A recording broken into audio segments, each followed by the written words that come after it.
Prasad Singh, associate professor, राजनीति विज्ञान विभाग, जमनीलाल कॉलेज, हाजीपुर, वैशाली। मैं आप लोगों को आज राज्यपाल के विषय में जानकारी देने जा रहा हूँ। मुझे विश्वास है कि आप इसे ध्यानपूर्वक सुनेंगे और इसका लाभ उठाएंगे। सर्वप्रथम राज्यपाल की नियुक्ति प्रक्रिया। राज्यपाल नियुक्त होने के लिए योग्यताएं,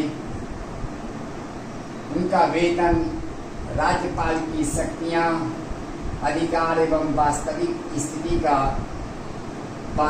स्थिति का मैं वर्णन करूंगा। भारतीय संविधान के अंतर्गत राज्यों की कार्यपालिका के प्रधान के रूप में राज्यपाल पद का सृजन किया गया है। भारत के राज्यों में संसदीय शासन पद्धति की स्थापना की गई है, अतः वे राज्य के संवैधानिक प्रधान हैं। उनकी नियुक्ति राष्ट्रपति द्वारा होती है और उनके इच्छा पर्यंत ही वे पद धारण करते हैं। संविधान सभा में राज्यपाल की नियुक्ति पर विशेष विवाद हुआ था और यह तर्क दिया गया था कि राज्यपाल का निर्वाचित होना चाहिए, लेकिन कई कारणों से उनके निर्वाचन का सिद्धांत स्वीकार नहीं किया गया।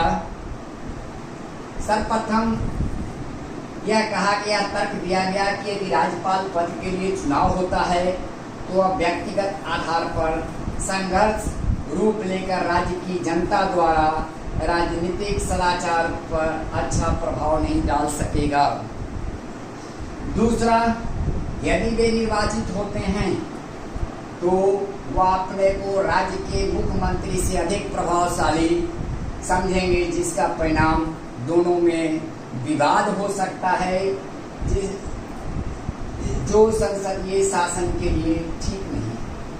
तीसरा तर्क दिया गया कि राज्यपाल के पद के महत्व से अधिक उसके निर्वाचन पर खर्च करना पड़ेगा।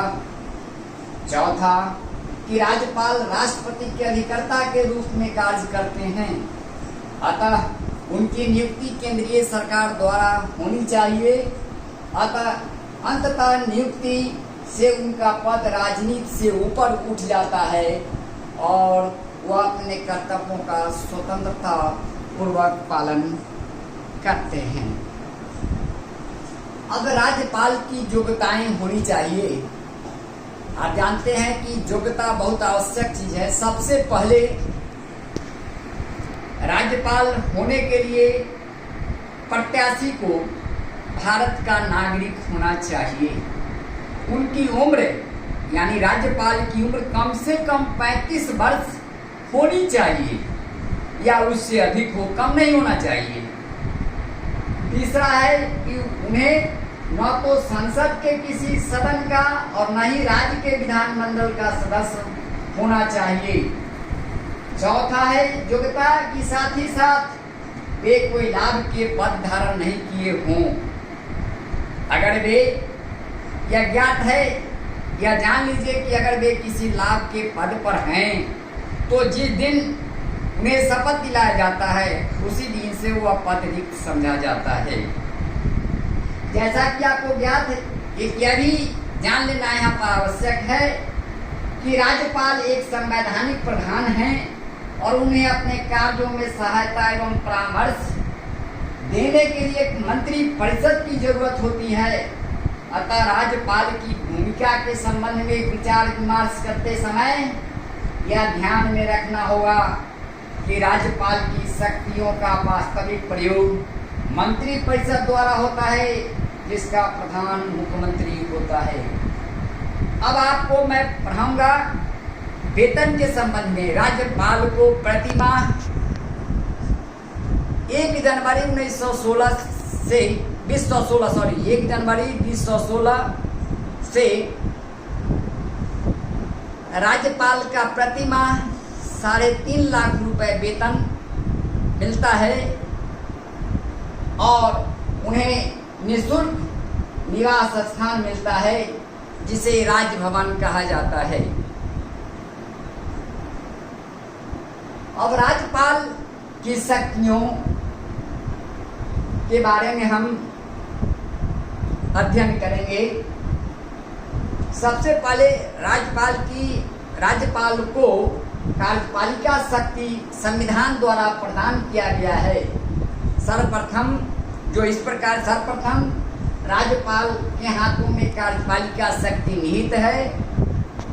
कार्यपालिका से संबंधित सभी निर्णय उनके द्वारा लिए जाते हैं।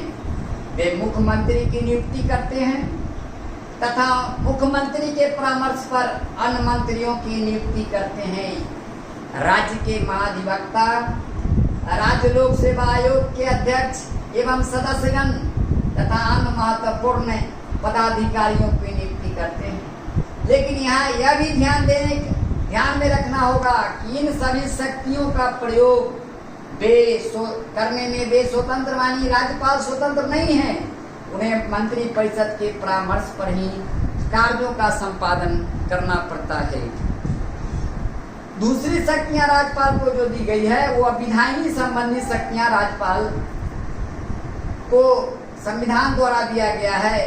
राज्यपाल को विधायन के क्षेत्र में संसदीय परंपरा के अनुकूल वे विधायिका के एक अभिन्न अंग हैं। वे विधानमंडल के सत्र का आहूत करते हैं तथा सत्रावसान करते हैं और विधानसभा का विघटन करते हैं। वे विधानसभा में बजट सत्र का श्री गणेश करते हैं। नए विधानमंडल के समक्ष अभिभाषण देते हैं तथा 1/6 विधान परिषद के सदस्यों का मनोनयन करते हैं। विधानमंडल के सत्र में नहीं रहने पर अध्यादेश निकालते हैं। विधानमंडल द्वारा पारित विधेयकों पर हस्ताक्षर करते हैं। उनके हस्ताक्षर के उपरांत ही वे विधेयक कानून का रूप धारण करते हैं। तीसरी जो राज्यपाल की शक्तियां दी गई है वह वित्तीय शक्तियां हैं। राज्यपाल की वित्तीय शक्तियां भी प्राप्त है। राज्य विधानसभा में कोई भी धन विधेयक राज्यपाल की आज्ञा के बिना प्रस्तुत नहीं किया जा सकता है। प्रत्येक वित्तीय वर्ष के बारे में अनुमानित आय व्यय, वार्षिक वित्तीय लेखा बजट के रूप में करना पड़ता है। राज्य की विधायिका से धन की पूरक मांग भी रख सकते हैं तथा राज्य की आकस्मिक निधि से खर्च करने की आज्ञा दे सकते हैं, जिस पर बाद में स्वीकृति दी जाती है। नेक्स्ट, न्यायिक शक्तियां भी राज्यपाल को दी गई है। राज्यपाल को न्याय के क्षेत्र में भी शक्तियां प्राप्त है।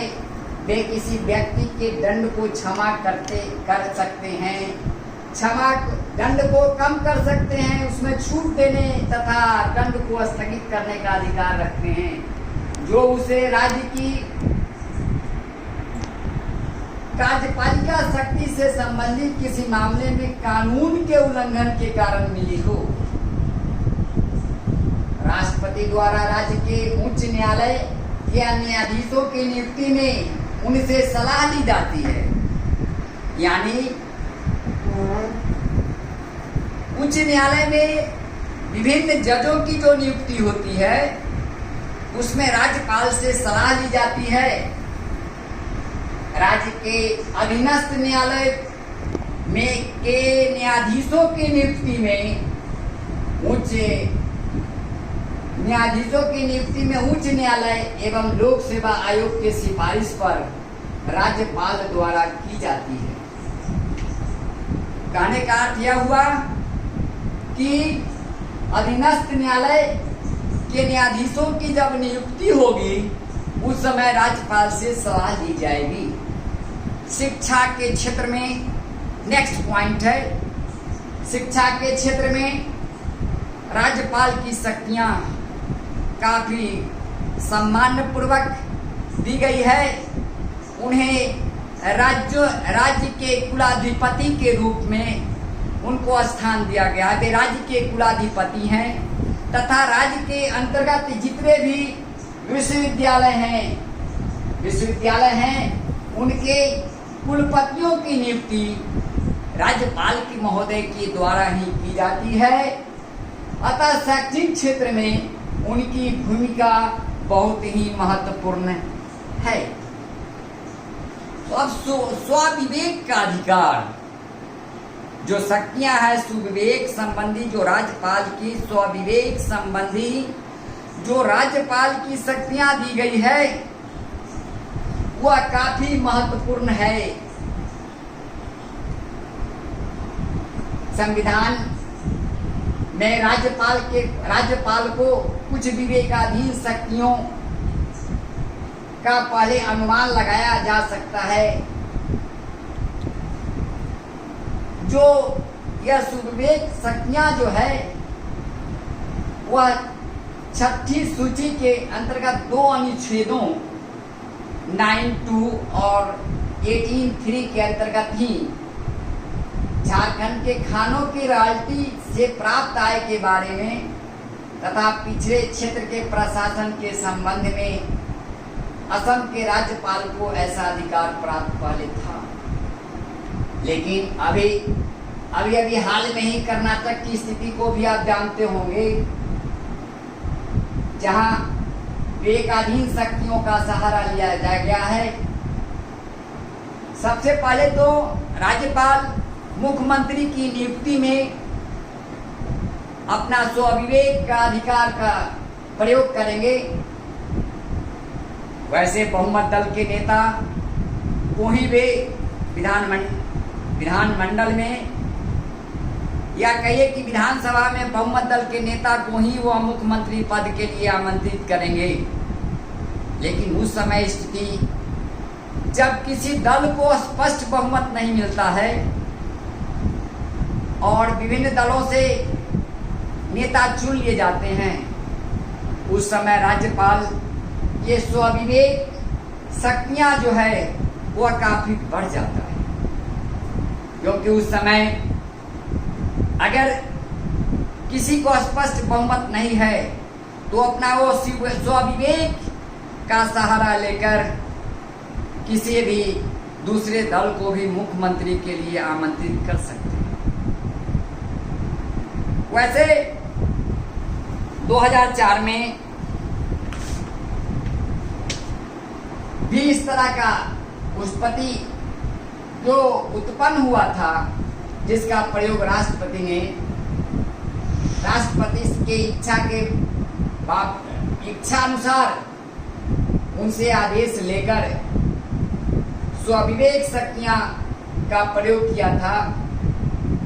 स्वतंत्र भारत में राज्यपाल की विवेकाधीन शक्तियों पर नियंत्रण रखने के लिए कोशिश की गई थी। लेकिन 1967 के जो निर्वाचन हुआ उसके बाद दूसरे दलों की सरकार बनी तो राज्यपाल की भूमिका काफी महत्वपूर्ण हो गई थी। हरियाणा पंजाब के राज्यपालों ने मंत्री परिषद के निर्माण पर व्यक्तिगत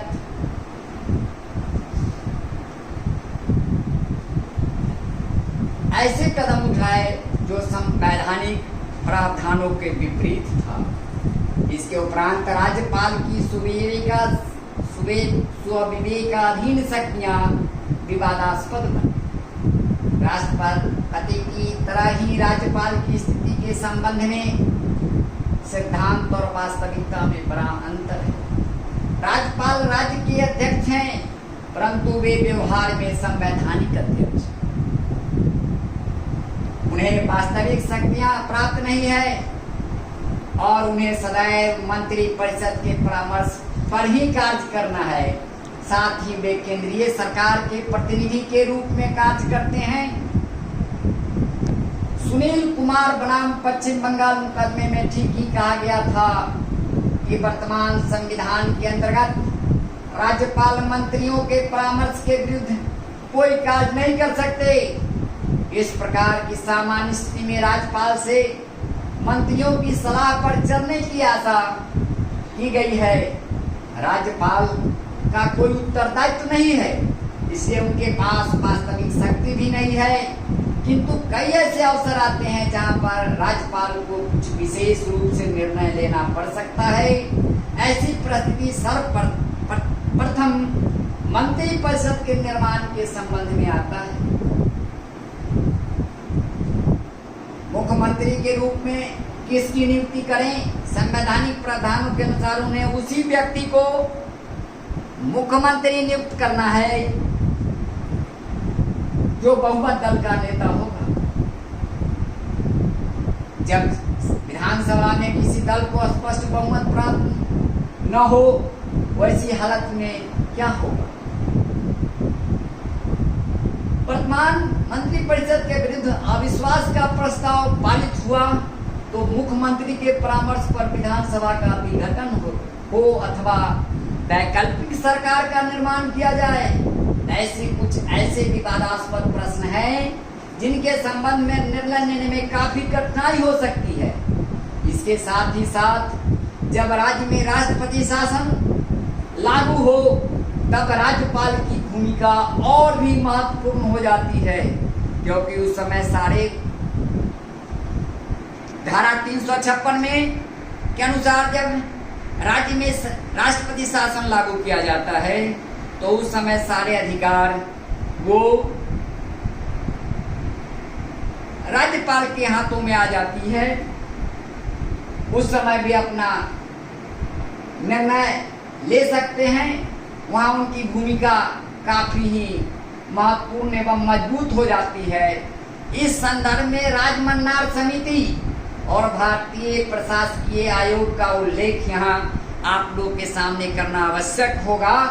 राजमन्नार समिति ने अपने प्रतिवेदन में राज्यपाल की भूमिका पर महत्वपूर्ण टिप्पणी करते हुए कहा था कि मुख्यमंत्री के परामर्श पर ही राज्यपाल की नियुक्ति का सुझाव उसने दिया।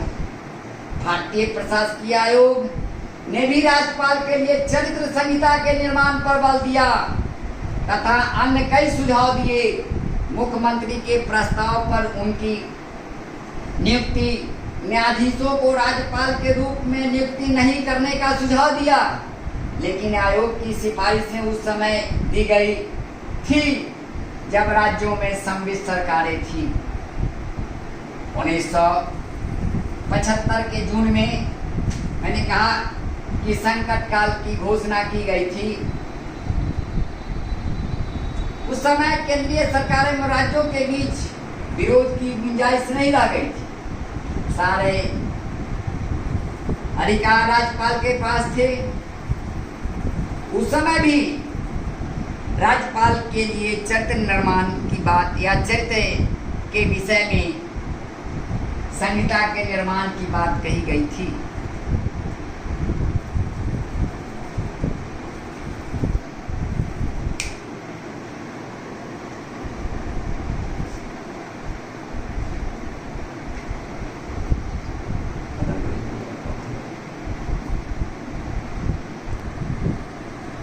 अब मैं राज्यपाल के विषय में आपके उनकी शक्तियों, उनकी योग्यता, उनके वेतन, उनके स्वविवेक के अधिकार आदि का डिटेल पूर्वक मैंने वर्णन किया है। आप चाहें तो फिर कल के क्लास में आप मुझसे सवाल पूछ सकते हैं। Thank you.